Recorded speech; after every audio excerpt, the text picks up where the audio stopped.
આજે આપણે સ્વર્ણ જયંતિ ગ્રામ સ્વરોજગાર યોજનાનો અભ્યાસ કરીશું.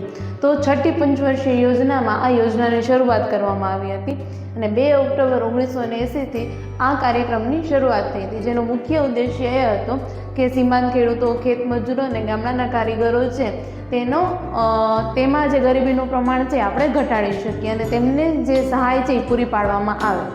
તો તેમાં છે તેના અંતર્ગત છે 6 યોજના ચાલતી હતી.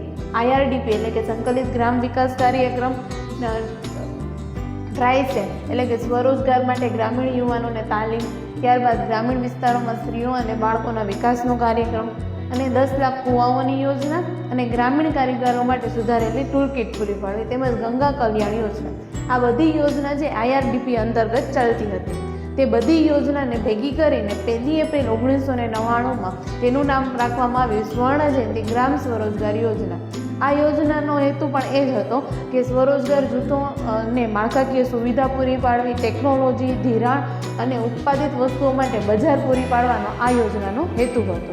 Thank you.